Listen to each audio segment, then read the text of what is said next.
Every Final Fantasy hero saves the world and loses their place in it. Time and again, the credits roll, the threat ends, and the person who paid for that ending gets rewritten, forgotten, or quietly erased from the story they bled for. Somewhere in that pattern is the first hero of all, a nameless swordsman whose victory left no trace he ever existed, Warrior of Light. Final Fantasy's very first hero has no name, no memorable face, and 0 lines confirming he existed. He beats the final boss, saves all of history, and the game's reward is erasing him. That is not an oversight. It is the pattern about to repeat for 35 years. The 1987 original never names him. Dissidia later slaps on the label Warrior of Light, mostly for trophy purposes. In-game, he is one of 4 blank slots you build yourself, proof the series cared what he was for, not who he was. He and his party kill Chaos, snap a 2,000-year time loop, and return to an era where nobody remembers what they did. 0 parades, 0 mention in the history books. Then the loop lore does real damage. Supplemental material has the hero who struck down Garland sent back 2,000 years by the Four Fiends, becoming Chaos himself, the exact monster the next hero kills. Dissidia leans in, casting him as endlessly reincarnated for Cosmos.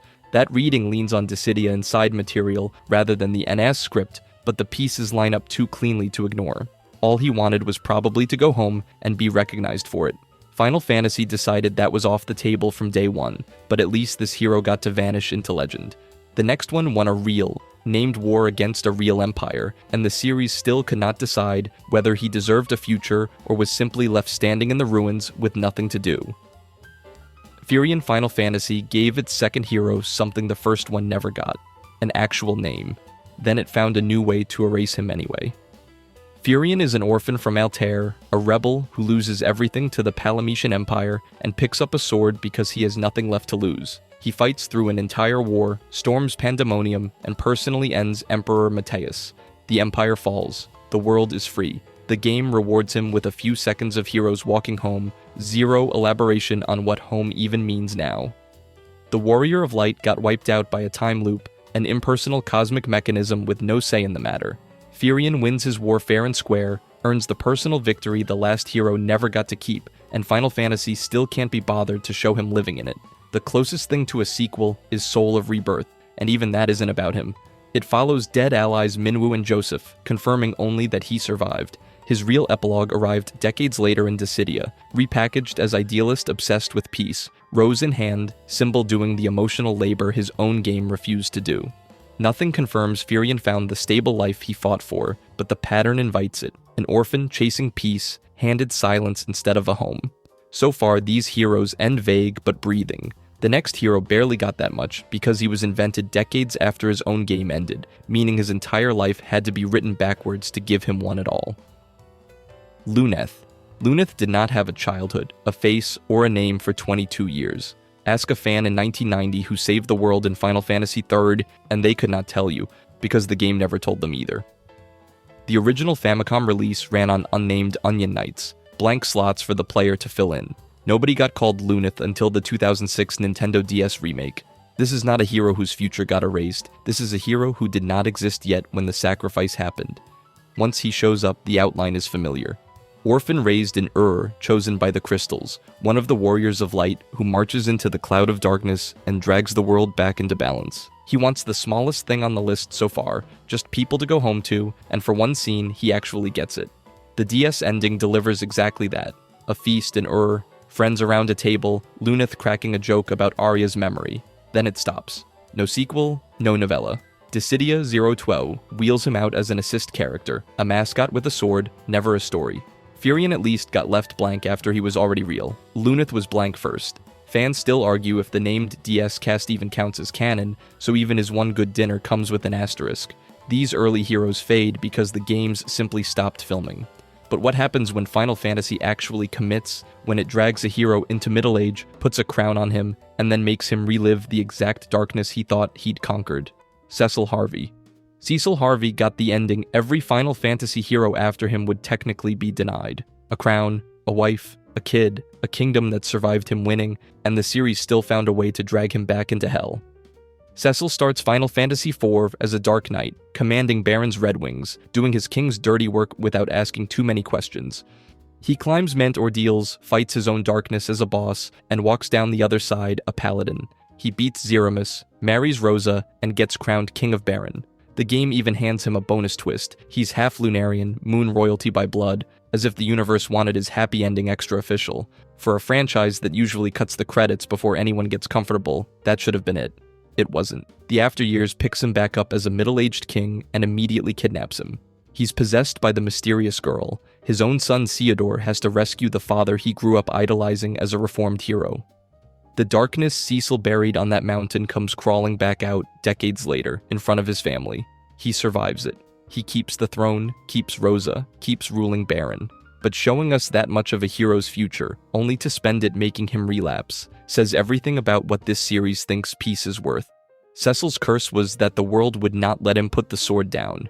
The next hero has the opposite problem, and it's almost enviable. He saves an entire planet, and then simply walks away from all of it. No throne, no crown, no strings. Bart's Clouser. Bart's Clouser wins the entire war and asks for literally nothing in return. No crown, no title, no parade through a rebuilt capital. He hops on his chocobo, a bird named Boko, and leaves. Cecil got handed a kingdom and watched it rot him from the inside, but Bart's looks at that same door marked reward and walks past it. The surface read is that he's just a simple guy who prefers open roads to throne rooms. True, but it undersells what he's doing.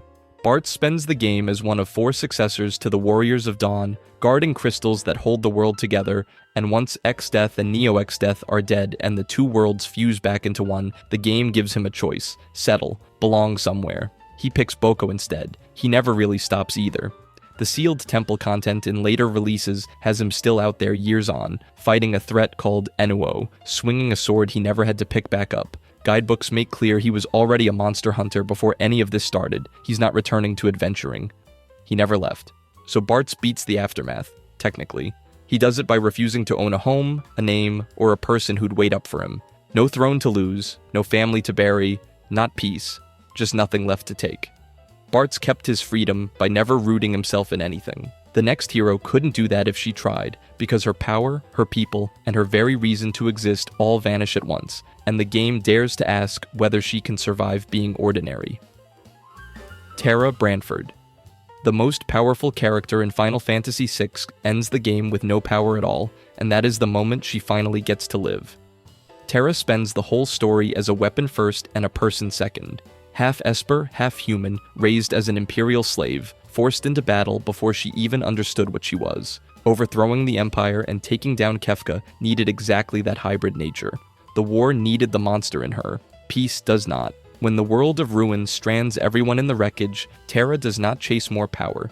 She goes to Moblis and raises orphaned kids who have nobody else. Not glory, not vengeance, just a handful of children who need someone to come home to. Then the Espers vanish, and magic vanishes with them.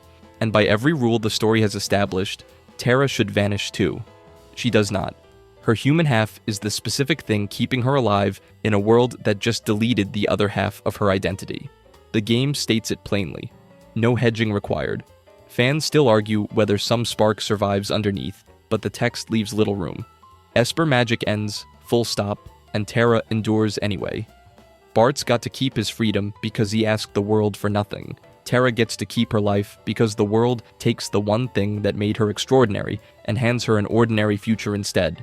Tara had to surrender what made her extraordinary just to be allowed to stay.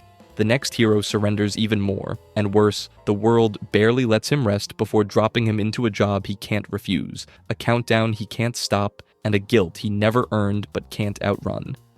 Cloud Strife.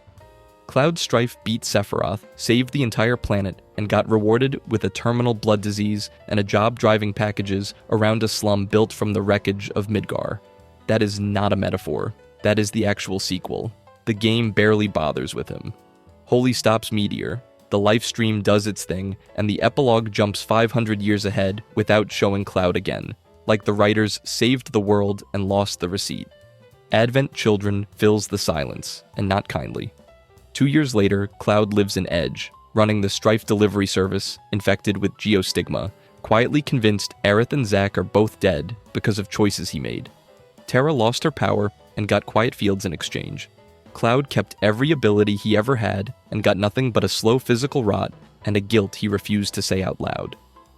The On the Way to a Smile novellas show the recovery, and it is startlingly small.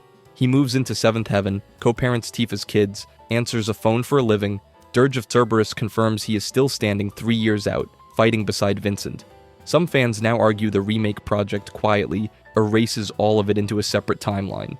Cloud's aftermath hurt because we saw every second of it. The next heroes hurt because for years, fans were convinced he never survived his story at all, that everything after a certain point was the dying dream of a man already dead. Squall Leonhardt. For years, a huge chunk of the fanbase was convinced the hero of Final Fantasy VIII spends the back half of his own game dead, not metaphorically, actually dead. The theory goes that Adia's sorceress assault at the end of Disc 1 kills Squall outright, and everything after, the time travel, the Ultimecia fight, the ending, is a dying hallucination while his body bleeds out in the snow. That is how unstable this ending gets. Cloud's aftermath was miserable, but nobody argued about whether he was in the room for it. With Squall, fans could not even agree he survived to have an aftermath at all. Here is what actually happens. Squall beats Ultimecia, gets thrown into a collapsing, compressed timeline with no ground to stand on, and drifts alone in white nothing that looks more like an afterlife than a victory lap. The game never explains it, it just leaves him there. Then Rinoa finds him, walks through that same flower field at Balaam Garden Celebration, and physically pulls him back into a body, a place, a moment. Developer statements and the game's own imagery confirm he lives, but needing a rescue mission just to make survival legible tells you what this series thinks winning actually costs. Compiled canon has him rising through CD leadership. Still with Rinoa, the world finally stable enough to stop producing soldiers and start producing peacekeepers. Nobody ever wrote down what that peace looked like for him. At least Squall was human enough to have a body worth arguing over. The next hero's very existence is alone, borrowed from a dream, and the moment the world he saved no longer needs to dream, he simply stops being real. Zidane Tribal, every single person watching this video already assumes Zidane dies in that tree.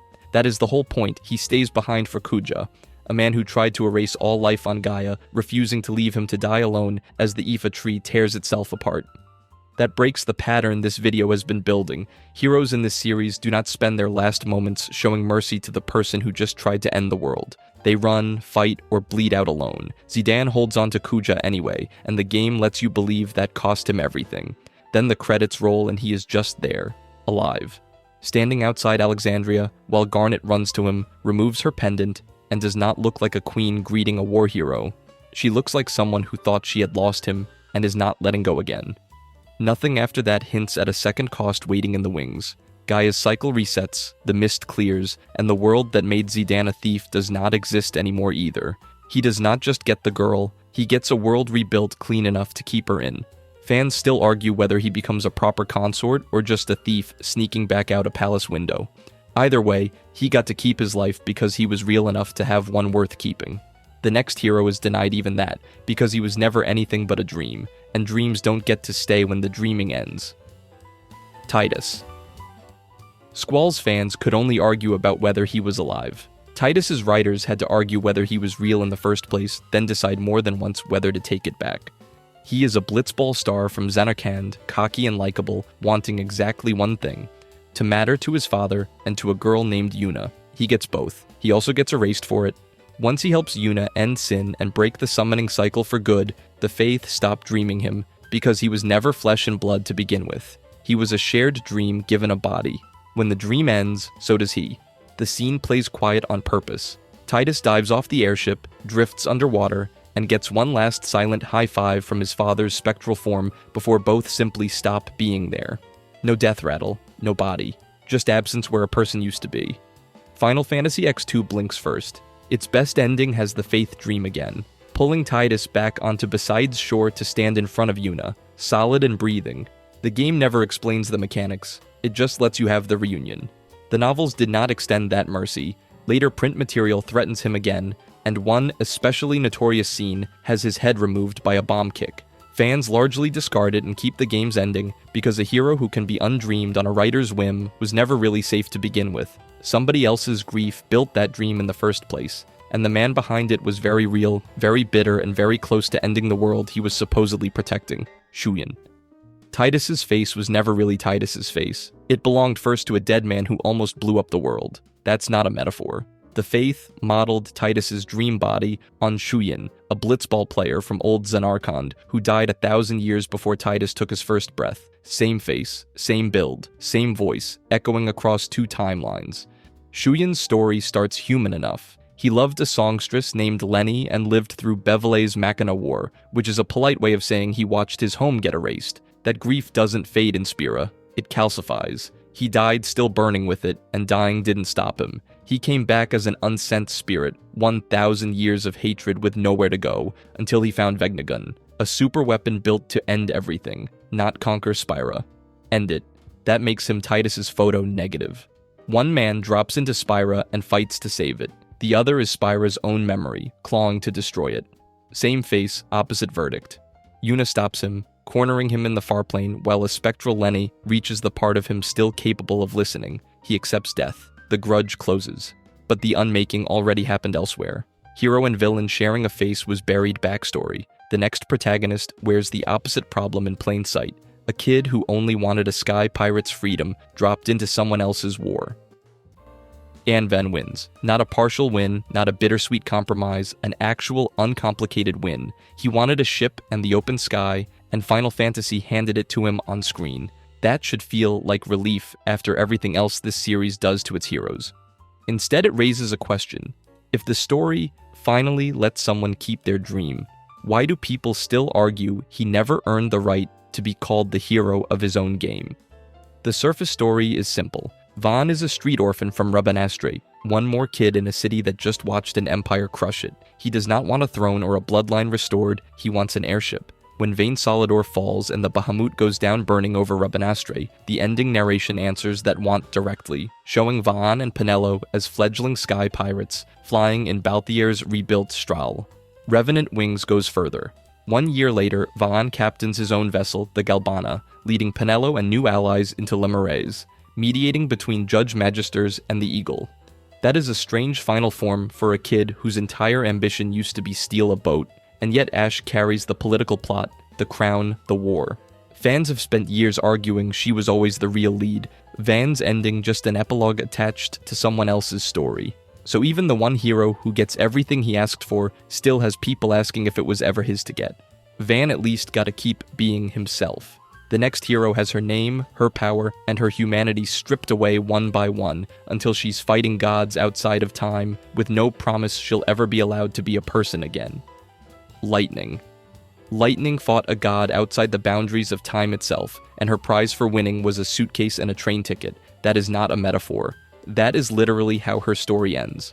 Born Claire Farron, she spent Final Fantasy XIII becoming a Lutzi just to defy the fate that branding was supposed to guarantee her, saving Cocoon by refusing the script written into her own body.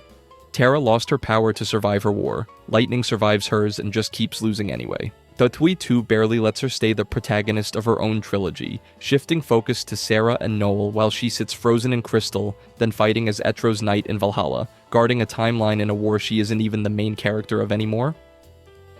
Lightning Returns hands her back the spotlight only to make her Boonevels's chosen tool, hurting souls toward an ending she didn't choose. She kills him for it. Then she does something stranger than winning. She gets off a train in a quiet, ordinary, distinctly Earth-like town, suitcase in hand, smiling like someone who finally has nowhere important to be. Nothing confirms that's literally our world, but the design intent is unmistakable. This is peace built entirely out of anonymity. Developers built her as a female Cloud. Cloud still gets to be Cloud. Lightning only gets to stop being Lightning at all. The next hero doesn't get offered that deal. Noctis Lucis Calum. Noctis Lucis Calum gets the happiest ending in Final Fantasy history, and it only works because he is dead. Lightning lost her name and kept her heartbeat. Noctis loses the heartbeat, and somehow that is the mercy.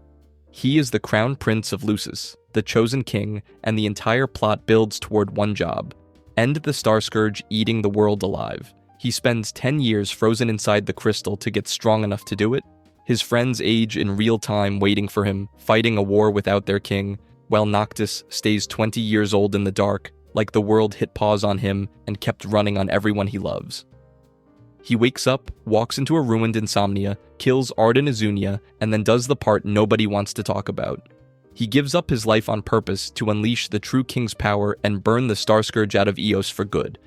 The developers confirmed it directly. Zero ambiguity, zero fan debate required. The reward is a throne in a white void, Lunafreya beside him, both of them finally out of their armor and their duty, just resting. It is genuinely beautiful. It is also a funeral. His death was blunt and certain, spelled out by the developers themselves.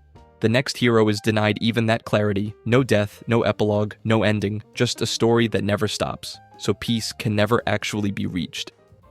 Y'shtola Rule, every hero on this list would have killed for what Y'shtola Rule has. She lives. She never dies, not once across 3 world-ending calamities and about a decade of story.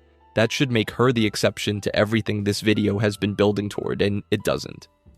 Y'shtola survives the 7th Umbral calamity that opens Final Fantasy XIV, a cataclysm that erases the previous version of the entire game.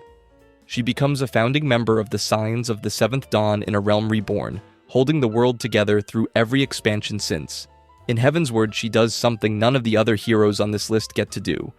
Trapped in the lifestream, facing certain death, she casts a forbidden spell just to avoid dying on the spot, and it works. It scatters her through the lifestream instead, leaving her to be found and pulled free by people who refuse to let her go. She survives, but not on her own terms, paying for it in eyesight, seeing the world only through etheric sight from that point through Stormblood, Shadowbringers, and Endwalker. Same trade Terra made with her body. Different currency, same invoice. By the end of Endwalker, she's not resting. She's planning fresh research at the edge of the universe, because the story refuses to stop needing her. That's the twist inside her survival. She wanted the small thing too, somewhere to finally stand still.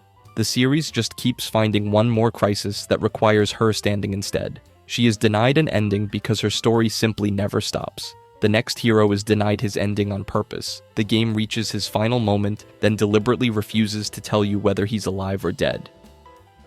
Ramza Bjelv. Ramza Bjelv is one of maybe 2 heroes on this entire list who actually survives his own story, and the world punishes him for it anyway. Living was supposed to be the good outcome. For Ramza, it just means he's around to watch his name get buried. The official version of Final Fantasy Tactics is simple. Ramza, a disgraced knight, dies a heretic after some obscure religious scandal at Morond Temple. That's the record Ivalice teaches its children. The actual ending shows Ramza and his sister Alma riding away from that same temple as it explodes, an explosion meant to resurrect a demon named Ultima. He uncovered the church's Lucavi conspiracy from the inside, stopped that resurrection, and rode into the countryside instead of a grave. The War of the Lions remake adds a historian, Arazlam, sifting through the wreckage of the official story, quietly implying what everyone already suspects. Ramza lived, and someone powerful decided that wasn't the version worth telling. Meanwhile, his friend Delita gets crowned, becomes the Hero King, the name every future Ivalice game is comfortable referencing. Ramza's own family line only shows up sideways in later entries, never celebrated, never confirmed. All he wanted was to matter to the people he saved. History gave that credit to somebody else and let him keep breathing instead. Ramza's world knew a savior existed and chose to bury him anyway. The next hero's world may never get even that much certainty, because his story doesn't end with a lie about his death. It ends on one image, and the game refuses to say anything at all. Clive Rosfield. Clive Rosfield saves the entire world, and the people making his game will not tell you if he lives to see it. That is not a leaked line or a fan misreading. It is a deliberate choice confirmed by the director and producer themselves. Most heroes get an ending. Clive gets a beach, a falling star, and a hand that either uncurls or stops moving forever. The surface story is a triumph. Clive spends Final Fantasy XVI as a dominant of Ifrit, a bearer marked by a curse, hunting a godlike force called Ultima that has been puppeteering his world from behind the curtain. He wins. Then he burns the collected power of every icon in Valisthea to strip magic out of existence, something no Final Fantasy hero had done before him. Magic here is currency, aristocracy, identity, the whole structure people build their lives around. Clive does not just win the war, he deletes the board it was played on. The last thing you see is his arm turning to stone, the bearer's curse finally catching him. The post-credits scene seems to answer it. A boy named Joshua reads a book called Final Fantasy in a world with zero trace of magic left.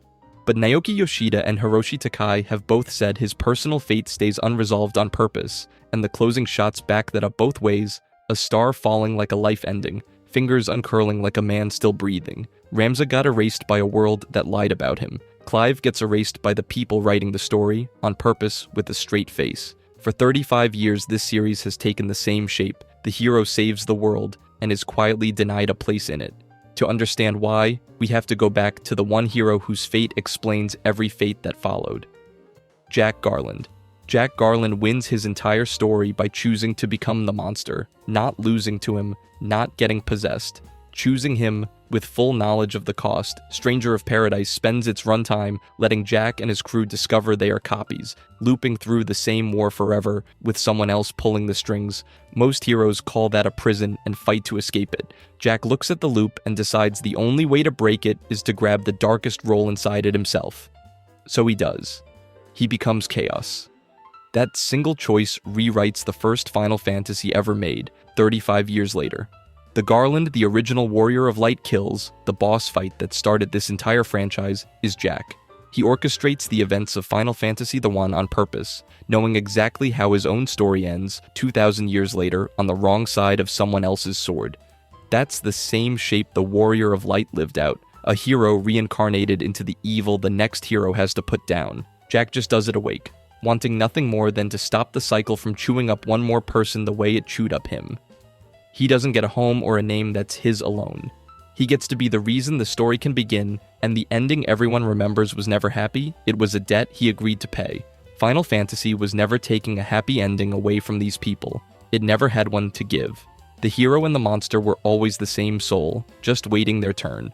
If you enjoyed this video and want to see more, click the video on the screen now.